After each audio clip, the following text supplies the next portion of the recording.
2024 AC গ'ল নতুনকৈ আহিছে জাষ্ট আপোনালোকৰ আগত লৈ আহিছোঁ 2024 এচি গ'ল একদম পূৰা ব্ৰেণ্ড নিউ কণ্ডিশ্যন আছে একদম পূৰা নতুন হয় আনকি ইয়াৰে আপোনাৰ প্লাষ্টিকে যোৱা নাই এতিয়ালৈকে আপোনালোকে প্লাষ্টিক চাব পাৰে প্লাষ্টিকে যোৱা নাই যদি আপোনালোকে চাই গাড়ীখন বেছি ৰানিং হোৱা নাই 21,000 ৰানিং হৈছে মাত্ৰ 21,000 ৰানিং হোৱা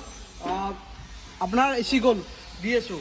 তো এচি গ'লটোত আপোনাৰ প্ৰাইচ ৰাখিছোঁ 4,25,000 টকা প্ৰাইচ ৰাখিছোঁ ইয়াতে আপোনাৰ 4,25,000 আপোনাৰ ৰেলিংটো নাথাকে যেনেকৈ আপোনালোকে ৰেলিংটো বিচাৰে সেই হিচাপত আমি ৰেলিংটো বনাই দিম ৰেলিংটো বনাই কেনে 4,25,000 টকা যদি আপোনালোকে ল'ব বিচাৰে তেতিয়াহ'লে 1 লাখ টকা ডাউন পে'মেণ্ট দি কেনে আপোনালোকে সেইখন ল'ব পাৰে তো যদি আপোনালোকে লয় তেতিয়াহ'লে আহিব লাগিব আপুনি মামতৰ গুৱাহাটী বৰাগাঁও তো যদি আপোনালোকে আহে বৰাগাঁৱত আছে এইখন গাড়ী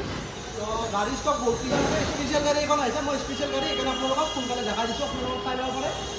গাড়ী একদম পুৰা কণ্ডিশ্যন ব্ৰেণ্ড নিউ কণ্ডিশ্যন আছে একদম এতিয়াও আপোনাৰ প্লাষ্টিক এতিয়াও য'ত লাগি আছে তো আপোনালোকে আহি কেনে চাই যাব পাৰে ভিজিট কৰক মা মটৰ্ছ আপোনাৰ তলত কণ্টেক্ট নম্বৰ আহি আছে কণ্টেক্ট কৰক